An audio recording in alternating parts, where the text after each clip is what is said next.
I was going to start by saying I had been with Jordan River Village for something like 17 years.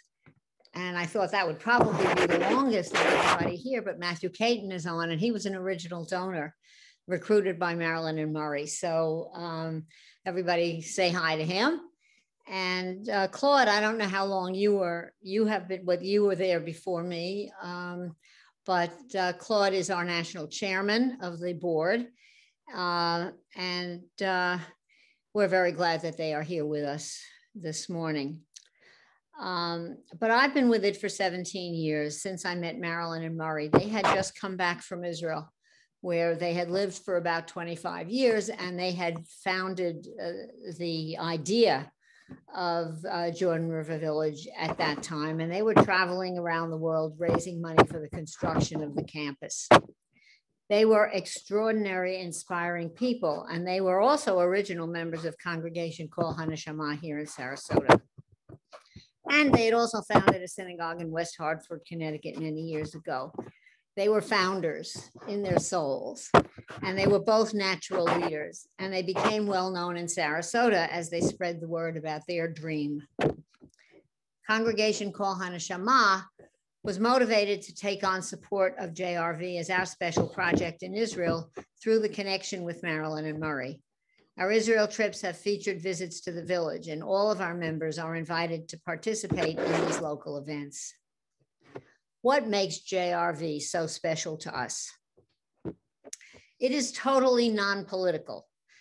No matter how many elections and how many political parties there are in Israel, we all vote for Jordan River Village. It represents all the values we see as good and meaningful in the idea of a Jewish homeland. It is open to all ethnic, religious, cultural, and political groups in the country and the occupied territories. By the way, children coming from outside Israel proper always come with a parent. It's based on kindness, caring, and compassion. It serves all children equally, in line with the Paul Newman Serious Fund Network, which we belong to. No family is charged a fee. The financial and emotional costs of raising a sick child are deemed to be more than enough for the family to bear. We are very proud of the work JRV has done during the COVID emergency. They had to cut back some staff.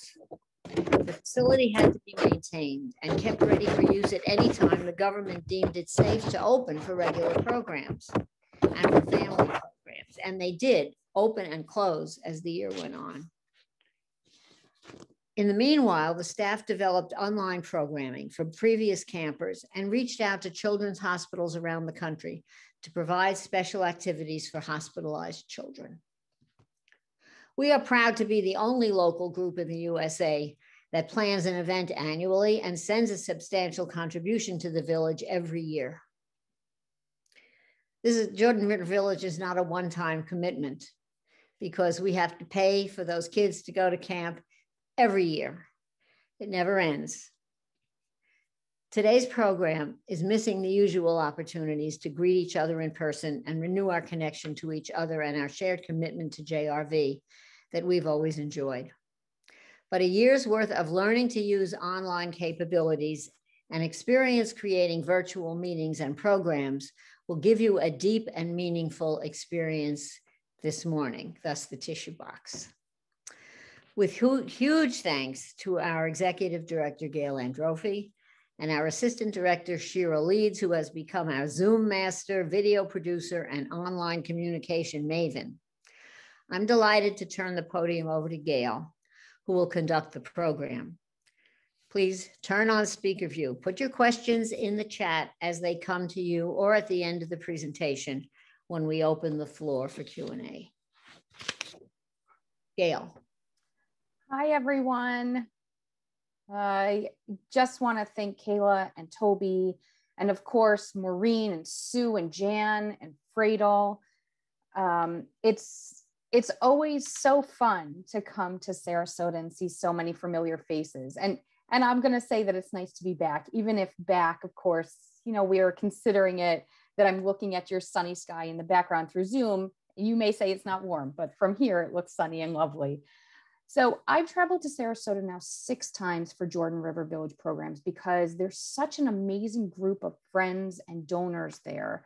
I've stayed in your homes. We've had meals together. You created a Shiva minion for me when my father passed. Your dog sometimes loved me and sometimes really, really hated me. But coming down there every year gives me so much joy. And honestly, it gives me like some very needed vitamin D.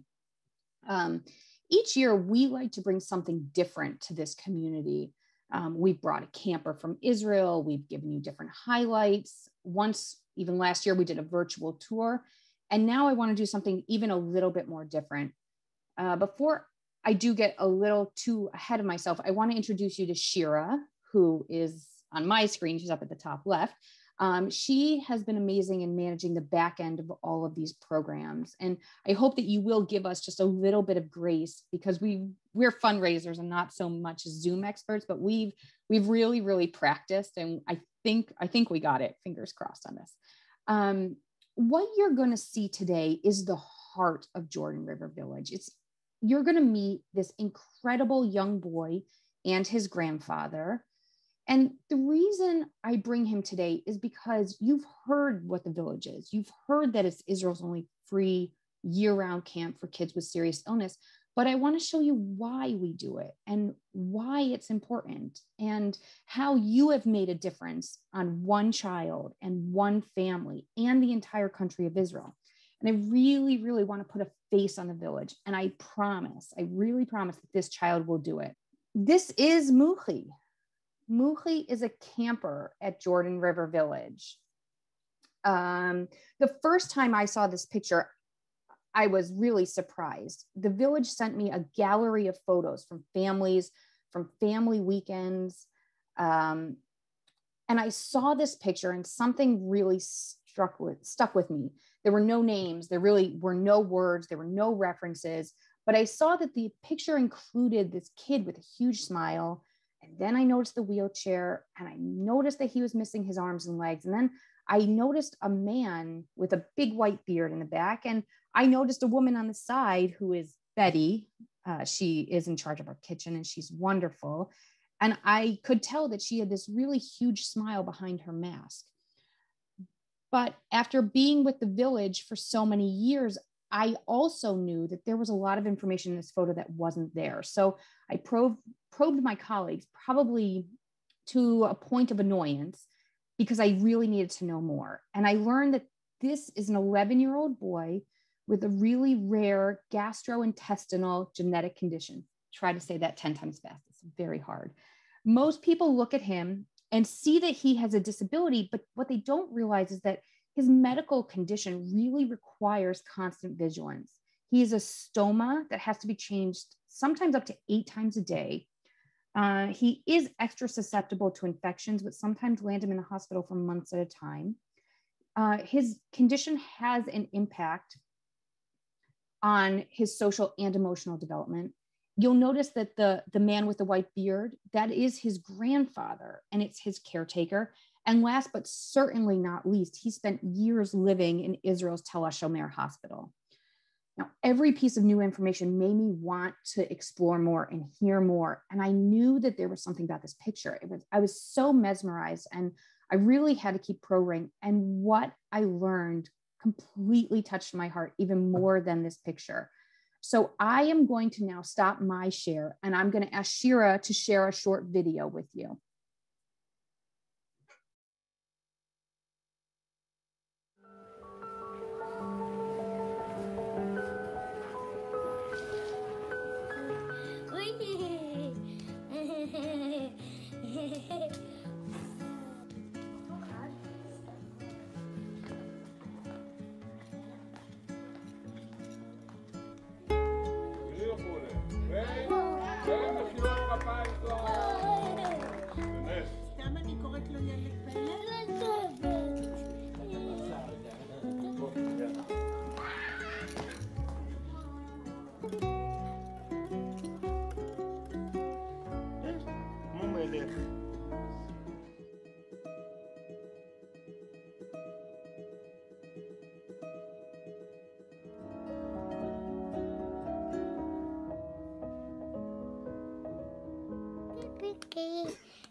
Picky, picky, picky, picky. Picky, picky, picky, picky, picky, picky, picky.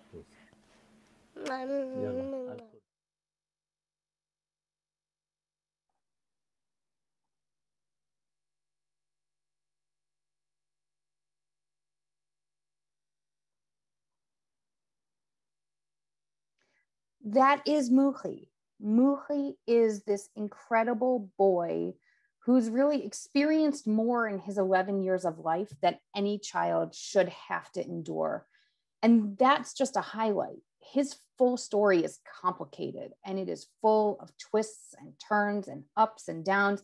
And it's been covered in documentaries, it's been covered in news clips and articles. Most of them are in Hebrew. And now I want to show the larger context of his story to you. And Shira will share.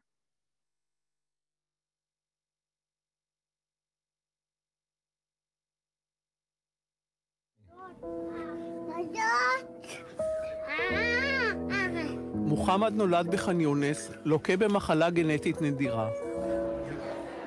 כשהיה מוחמד בן 2, נאלצו הרופאים לקטוע את 2 רגליו ואת 2 ידיו כדי להציל את חייו. תינוק הזה, בלי הפרוצדורה הזאת, היה מת.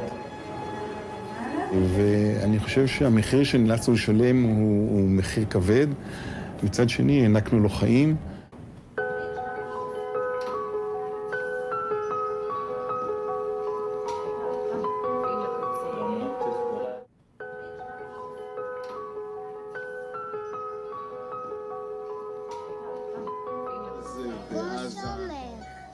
אין לו חיים. אני חושב שמקומו פה. לא, עכשיו הם יכולים. הרופאים אומרים שהמחלה שלו צריך להיות בבית חולים, או שקרוב לבית חולים, ואז הילד ימות.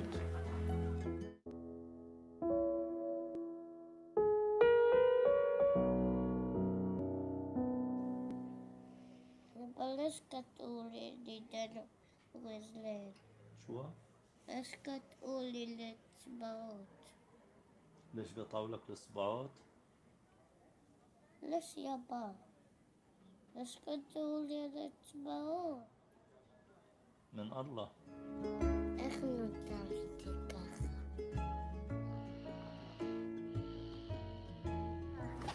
מוחמד משתמש באין ידיים ובאין רגליים כאילו היו שם. מתמודד עם המגבלות הקשות ולא מוותר לעצמו. יודע בדיוק מה הוא רוצה.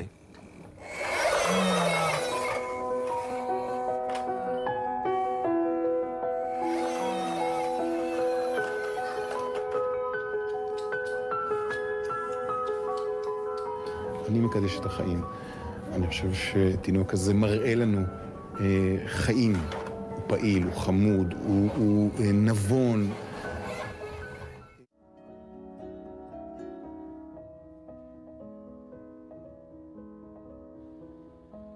זה הקוראן.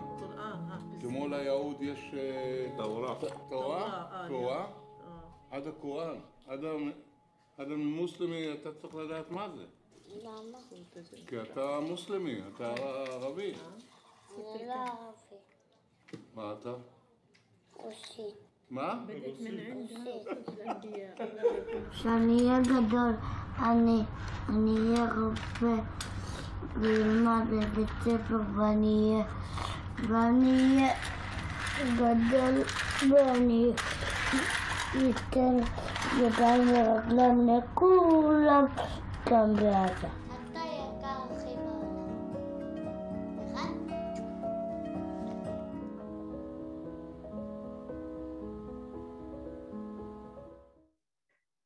So every time I watch this video, and it's been about 50 times now, my emotions are kind of all over the place. As a mother, as someone who loves Israel, as someone who's heard so many stories of campers from the village, I'm really in awe of Muhi and his grandfather. As you've heard me say before, Jordan River Village is Israel's only free year-round camp for kids with serious medical conditions. And we accept kids regardless of religion or ethnicity or socioeconomic status or even their disability level. And Muhi's medical conditions are very significant. He can't be far from medical care. He can't just go on a weekend, get away to a hotel. The village really is the only place that he can go that can support the medical condition he has, provide constant support, activities that are fully accessible, and give an atmosphere where he's accepted by all kids for who he is and not his disease. And lastly, we really provide respite for his grandfather, who's his sole caretaker. Muhi's now been to the village 3 times. It's twice for family weekends and once for a day-long activity day. 2 of those times were during COVID. But instead of telling you about his experience, I want to show it to you. And Shira's going to bring up a short video to show you about Muhi at camp.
So what you just saw was more than just the clips and the images of Muhi at camp.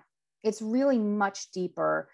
The incredible thing about the village is our model for working with kids. And what you saw in the video, you probably didn't even notice it. The way we work with kids is we create fun challenges, and then we try to support them through until success. Sometimes it might be failure, and that's okay. And then we help them reflect on those successes or failures or the experience as a whole. And our ultimate goal is to help translate that success into their lives outside of camp. Now, this is a model that's so seamlessly and tremendously impactful. Many of you by now have already heard me many times talk about Yale University and the University of Utah studying it and showing that our campers are more resilient and they do have better social skills. They're more empathetic and they really have higher self-esteem. And we wanted to bring Muhi here today to speak to you directly. Obviously, COVID means we can't bring a kid from Israel to the US, but we decided we wanted to try to be creative. But for any of you who have children or grandchildren around the age of 11, you know the challenges of like teenagehood. We get a lot of short answers, and on top of which Muhi doesn't speak a lot of English. So Shira and I met with Muhi and his grandfather, Abu Naim, over Zoom a couple of weeks ago. And we were able to ask them a lot of questions that people had given us in advance. And then, we threw in a lot of follow-up questions. We spent a lot of time together, and it's really my honor now to share with you Muhi and Abu Naim, and Shira will bring up that clip. שלום, קוראים לי מוחי, אני בן 11 וחצי, ואני גר בתל השומר ברמת גן. כיף לי מאוד בכפר נהר הירדן, והיה כיף להכיר חברים חדשים ולהיות עם חבורה ולשחק עם חבורה חדשה.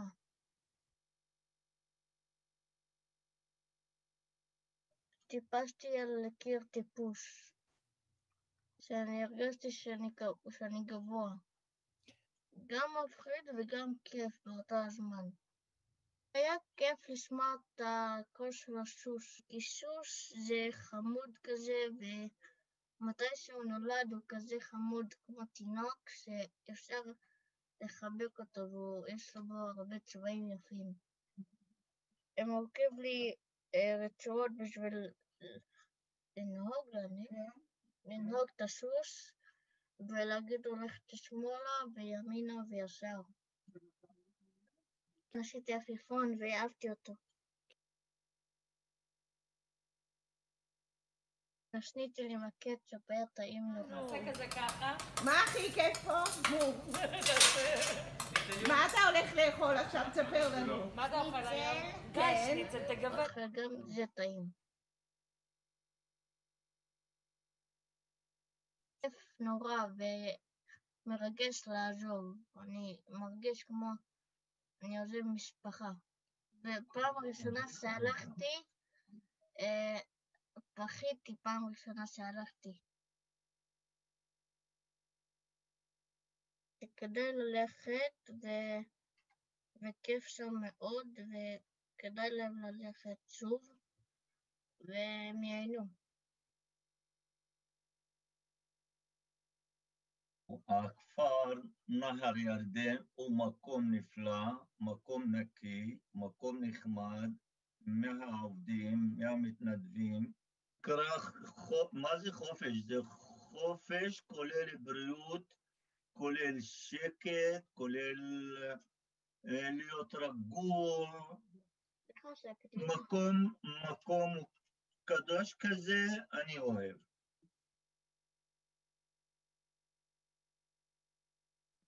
העניין שכולנו אותו דבר, באותו הכאב, באותו החולים, באותו הסיבה שאנחנו, אין הבדל בין ערבי, יהודי, נוצרי, שמקום אוסף את כולנו וכולנו אחד על יד השני יושנים בבתים יפים וטובים. המקום הזה שהוא נותן לנו שאנחנו כולנו שווים, אותו הבעיה, אותו המחלה, אותו הכאב, והמון תודה רבה למישהו משחרר הכאב מאיתנו ומכין לילדים חופש יפה, נפלא, ואוכל טעים, ועובדים מצוין, הכל נפלא ומצוין.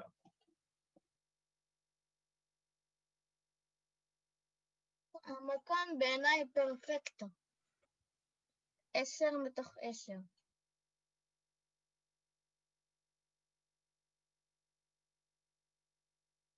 תודה רבה. Thank you very much.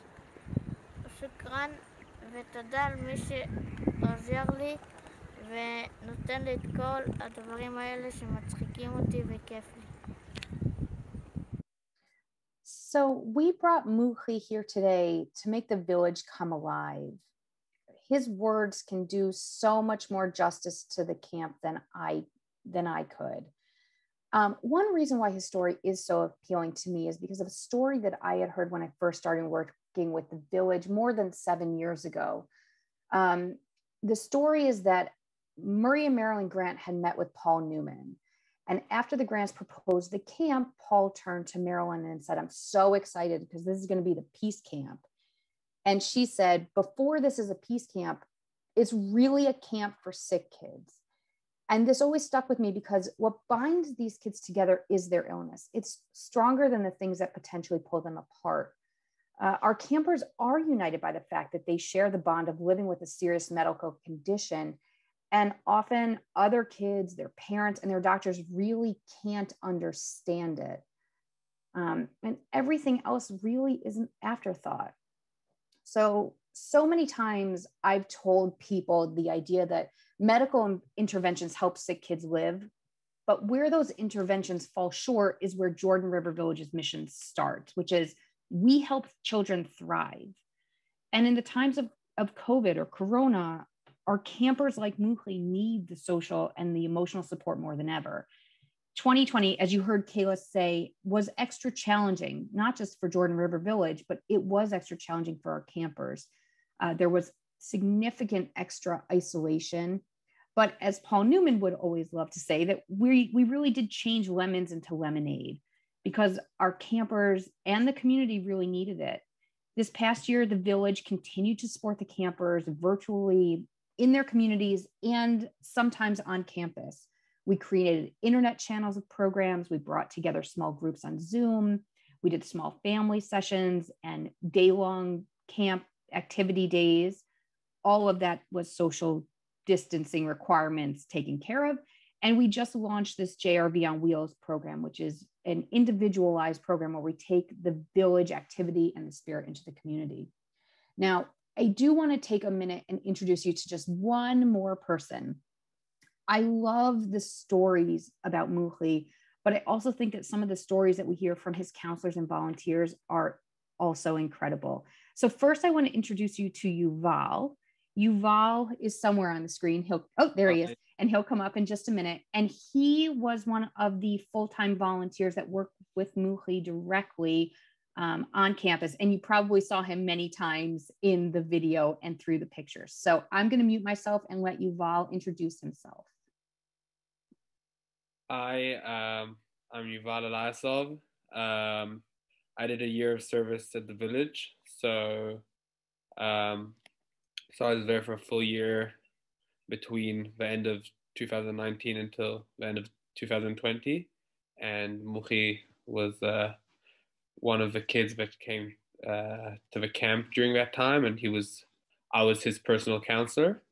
So that was a great experience, and I'm sure later there'll be time for questions. So I'll answer questions if there will be any.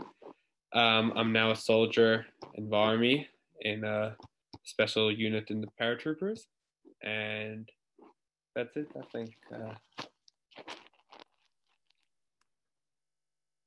Great. And is Tamar here? We would really like to introduce Tamar. Tamar has been with Muhi for many years, helping him and his family. Tamar, are you here somewhere? Yes, I'm here. Oh, there you are. Hello. Hi. Can you tell us a little bit about your experience? Yes. I live in Ramat Gan, about 20 minutes ride from the hospital, and I've been volunteering with kids in the hospital for 20 years or so. And I met Muhi just a few weeks after he arrived in the hospital, when he still had his legs and hands. And since then, I've been volunteering with him only. I see him almost every day. And he's just an amazing kid. I'll be happy to answer any questions that you may have later. Wonderful. So now that you've heard from Muhi and Abu Naim and Yuval and Tamar and from me, I really would love to open the floor for questions. Now, probably the best way to do this is for you to raise your hand and when we call on you to unmute yourself. And while we are waiting for that to happen, I want to just highlight a question that came in the chat. And this one is for Yuval. So Yuval, have you ever met someone from Gaza before? And how did meeting Muhi and Abu Naim change your perception of them? So I'd actually, generally living in Israel, you don't meet people from Gaza, but we'd had a few weeks earlier, one of the camps that we had was with kids and their parents that came from Gaza. So I had that opportunity, which was really an incredible camp and an incredible opportunity to see what kind of a bubble of peace you can create while celebrating life and all the mottos that the camp has in its just in its being. And with Muhi, you could see it again. You know, some of his best friends from the camp that we were at, and really in a matter of 1 or 2 days, you could see that he had this great connection with them, and it didn't matter where he was from or where they were from. And he speaks great Hebrew because he's lived in Israel all his life. So that was really nice for us because it just made it easier to speak with him, and he speaks fluently. And yeah, so it was a great experience, and to see how irrelevant it is where each of us comes from. Great. Sue Shimmelman, you have a question. I have a comment more than a question. I think I've been involved with Jordan River for 5 years or maybe longer. I've never understood the full scope, and what an amazing presentation. From ability to joy to just welcoming differences in society. It is absolutely beautiful. The intervention, the problem, the intervention, the solution, and the circle that for Muhi and for other children. So I'm really very proud of your presentation and your editing and the program itself. And I'm really proud to be part of the supporting group. Thank you. Great. Thank you, Sue. Yuval, I have another question that came through the chat. Muhi seems up all the time in the videos. Did he ever struggle emotionally? And did you have to help support him? You know, some of those night chats that you guys have? Like any kid, I mean, you have your ups and downs throughout the day. I mean, you need to remember that he's 11 or 12 years old right now. He's a generally very happy kid and really loved just playing and doing as much as possible throughout the day. He was really that kind of positive energy. Yeah, I mean, he had his moments where even within the connection with his grandfather, which was incredible, but also had its problems and where he was down. And also the village had the ability to pick him back up when needed. That was great. I mean, also with me and the activity and the vibe that was around. Great. Toby, I see your hand is up. Yeah, I was just wondering, and maybe Tamar could answer this. Muhi seems not to use prostheses.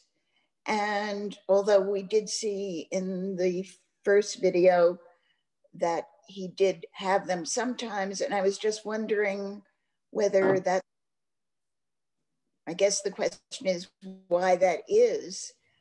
Is he just more comfortable without it? Has he not been able to succeed with prosthetic hands or legs? So that was my question. Okay, it's a good question. A lot of people, after seeing videos of Muhi, are interested. First of all, he doesn't like his hand prosthesis altogether. He hasn't used them for the last 5 years.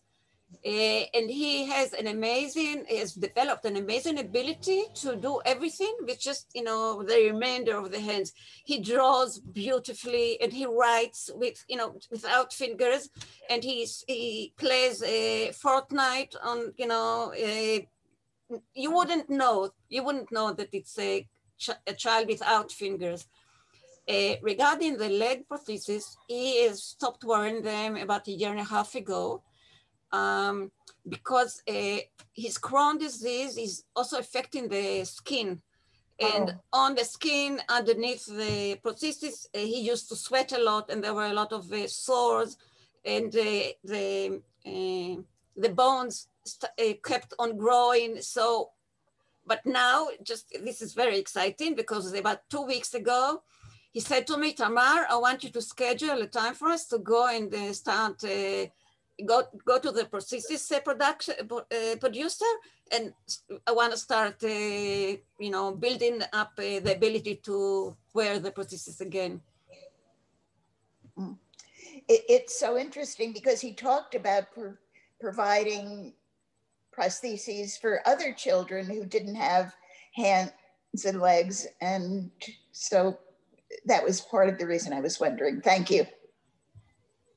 Tamar, could you tell us a little bit about Muhi's grandfather, Abu Naim, and his experience at the village a little bit? Yes. Abu Naim is in his 60s. And now you have to understand that this age in Gaza, people are, it's considered a very old age, because the medical condition or the medical services in Gaza are not very good and so on. So but he is a very, very hardworking man. He works at the hospital. He's a cleaner at the hospital. And this, together with taking care of Muhammad during the time that Muhammad is not at school, is very tiring for him. So when he went to a village, he needed to rest, and he fell in love with the place. He's a man of the earth. He has near his home in Gaza, he used to have fields and olive trees and other kinds of orchards and stuff like that. So for him to be in a place of nature where everything is green and the air is clean, it was just a present for him. And he used to lie down on a bench in a beautiful place there and just fall asleep for hours and hours. And whenever, he got up and came to a meal, he would smile and say how much he's enjoying himself. So for him, it's like, it's something that he needs so badly, to have someone else take care of Muhammad and for him to just rest. Wonderful. He Judy. Also, I just want I'm sorry, go ahead. One more thing, that he had a support group. He took part in a support group for parents, and which was also very, very meaningful for him at the village. Judy, I see that you have a question. Can you unmute yourself? Quiet. I want to know more about his grandfather. How did his grandfather, Cleo, be quiet, just a minute. How did his grandfather become his principal caregiver? And does he have parents and siblings, or did the family abandon him, or did he? I just want some context. You want me to get that, guy? Okay. Yeah, Tamar, I think that'd be good. Okay. The grandfather has worked in Israel since he was 14 years old, helping his father, and until Gaza closed for Palestinians to go and work in Israel. So his Hebrew is very good. And that's why he came with Muhammad from Gaza for the first time. When Muhammad came as a baby for treatment in Tel HaShomer, he came with him. Muhammad's parents have 7 other children, most of them much younger than Muhammad. It's not a very rare, most families have very married kids in Gaza. And it's not easy for them to come. And the grandfather, it was a very good solution for him because he likes being in Israel. He likes, and he appreciates very much the way that Muhammad is being taken care of. And he is, in general, a very much a person of peace. And he's a religious man who prays, and is always open to talk, and make peace. And that is, except for being with Muhammad and taking care of Muhammad, for him, it's a very good place to be in. Did his parents ever come to see him? His mother comes from time to time, yes. Judy, I don't know if you remember from the video, there was one little scene where he made a joke that he wasn't Arab, that he was Russian. Yes. And there were two women sitting there. That's his mother and his grandmother. Are they Russian? No, I think he was just making a joke. Oh, thank you. Ruth, did you have a question? Well, one question was the same as Judy's, but my other question is about his schooling. Is it at the hospital, or is he with other children, or what kind of schooling does he get, and what grade is he in? Tamar. Okay, he's in 5th grade, and he is very, very lucky to be studying in a school who is a bilingual for Jews and Arabs in Jaffa. So he has someone take him to the school every morning and bring him back. And in the school, it's about half Jews and Arabs, and they have holidays and all, the contents of for both religions. And I must say that he's the only child. I mean, he's the only child who has any kind of disability in the whole school. I mean, he's studying in a school which is for, let's say, regular children, which is not very easy for a child with that kind of a visible disability, and is doing very, very well. Amazing. Thank you. Thank you. Yuval, I was wondering if you could tell us a little bit about some of the experiences at the village that were new for Muhi. Like when we spoke to him, one of the things that he had mentioned was that he was really afraid to go down the zip line. So he didn't want to do it, but he talked about going up on the obstacle course. And he also talked about the horses and how much he loved them. And I was wondering if you could tell us just a little bit more about those things. Sure. So when I was with him, it was his second time at the village. He'd been there the year before. So he'd already kind of gotten to know the activities that we have there. And so but what it also meant was that he came knowing that what he did do last year, what he didn't do last year, because he was afraid a bit of the zip line and of going up on the obstacle course, which is with a harness, but it's a few meters up in the air. And we saw in the video that he did it with me, which was really an exciting moment because he really managed to get over his fear. In general, the village tries to manage to take the kids with their disabilities that aren't often given high challenges because people don't expect of them, and tries to push them, not forcefully, but through the activities in order to extend their boundaries. And so this was a great time to see this. And he loved the horses, really couldn't get enough of them. And it was just a nice activity that put a smile on his face, I think. Great. Oh, Judy, yes. Oh, you're muted. It seemed to me that he was very intelligent. Was I getting that impression because I was comparing it to his physical condition, or is he was very articulate? I mean, he seemed to be intelligent, and I don't know who can answer that, Tamar or Yuval. He's been tested at the hospital to see how his intelligence is. He's normal plus, and high average. Yes, he doesn't like studying, like most boys in this age. He'd rather play Fortnite day and night. but he's very intelligent. You know, once you sit with him and you do his homework with him, if he's willing to do that, you know, he catches things in a minute. Yeah. Thank you. Yuval, I was wondering, did you notice a difference in Muhi's comfort level between, you know, the beginning of a session and the end of the session? For sure, when he came into the village, he was much more closed off, and as I said, it was his second time, so he didn't know it. So I think the amount of time until he felt comfortable was smaller than the previous time. So yeah, at the start of any activity or at the beginning, as most kids would be, he would be quite closed off and wouldn't be as open to it. And then when we managed to get him onto it, he would just run off with anything that we would give him to do. And I'll just say that I think Bob has a question. Yes, Bob.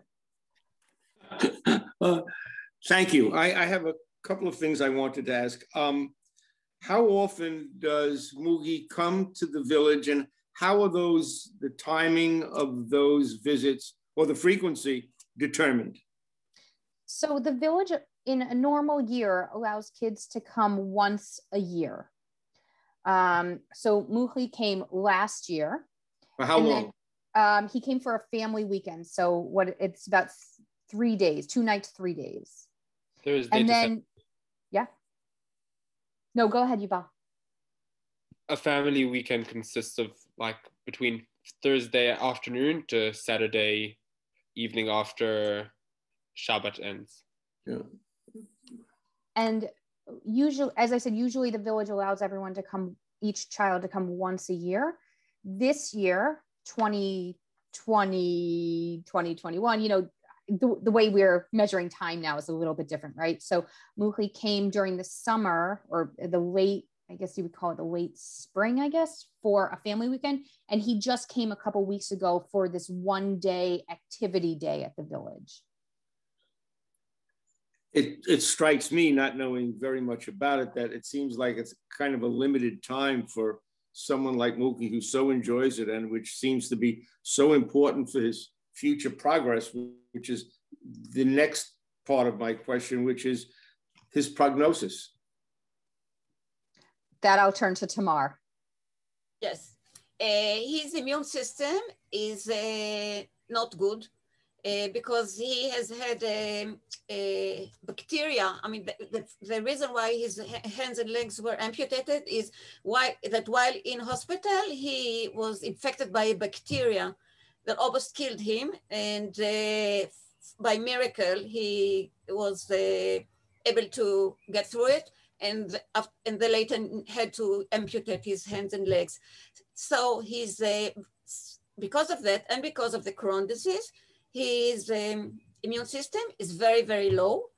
And in his first years of life, he would get sick with every little cold. I mean, he would be sick like 8 times every winter. But in the last year or so, or 2 years maybe, he's become much stronger. So I don't know what to tell you, because his case is such a rare case, and his doctors themselves don't know, but it's not like he's on the verge of death now. He's very strong physically. That's great. So if I understand you correctly, the root disease was not the cause of the amputations. It was the disease that he picked up in the hospital when he was brought and treated for that, which is a problem in the hospitals. So that led to another question. And the question is, the support that he gets, the cost of the hospital, how is that taken care of from Jordan River Village? How is that taken care of? So that is very much outside the purview of what Jordan River Village does, because, you know, the village focuses on the programs either on campus or off campus that are not medical treatment, not necessarily medical interventions. Tamar, do you want to add to that? Yes. After a long fight, the Minister of Interior in Israel has given Muhammad and his grandfather sort of a citizenship that they have to renew every year. And this grants them and grants Muhammad all the health treatment that he needs. Ah, good. Schooling, the processes is taken care of. Yes. John, I see that your hand is up. Yes, we have been focusing on Muhi. Muhi is one child with a very unusual situation and an amazing story. But for those who have not visited the village and have not been there and have not been familiar with it as a long time, what I want to emphasize is that this is one kid, one case. There are hundreds and hundreds of kids who come, all sorts of medical conditions. Typically, they will come with their health at the same time as the health professionals who volunteer to treat children who have the particular condition that child has. There are weeks where children come all with the same condition. There are weeks when they come with their parents because they can't be away from their family. The variety of medical conditions that Jordan River Village is able to deal with is amazing. Their facilities are comprehensive, and it is, if you went there at any particular week when they're open, which we've done a few times, every time it's a different disease condition or medical condition, because they tend to bring children together who have the same problem at the same time. And one of the benefits for them is that they can share with others who in their situation. They may feel isolation at home, but they get together at camp for a joyous week with others who share the same condition, and they can communicate with each other about it. So while we've been talking about Muhi, a very special story, the breadth of what the village provides for and the medical facilities they have and the medical volunteers who come to assist them is just an amazing part of the story. Thank you, John. I really could not have said it better. Clearly, you want my job. Toby, would you like to ask your question? Well, actually, I just wanted to clarify something for Bob, who questioned, why Muhi could only come for a weekend a year. And John alluded to it, is that some kids' medical conditions are such that they can only come with a family member. And therefore they have family weekends, and other kids come for a week-long session. But, it's a limited resource. And if one child like Muhi came every other weekend, that would mean another child didn't get to go to camp. So that's why it's so important to support camp so that it can serve as many children to have this fabulous experience as possible. It's important for all of us to know that are connected to Israel what Yuval expected from this experience, and what were the surprises, and what did he learn or gain, and how does he think it affected him being this type of person for a whole year? So a year of service is something that you don't get to do in many countries. It's becoming more and more popular here in Israel to do this kind of year before you go to the army, or either a year of service, which is where you go to all types of things and give a year from yourself, or go to a mechina, which a mechina is kind of before the army.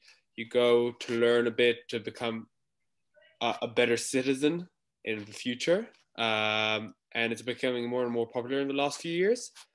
It was an incredible year. It was me and another 20 kids my age that just did a load of fun with kids that needed to have fun. And then every week we had between 1 or 2 camps, more or less, all types of diseases and people from the special education system. So that's also autism and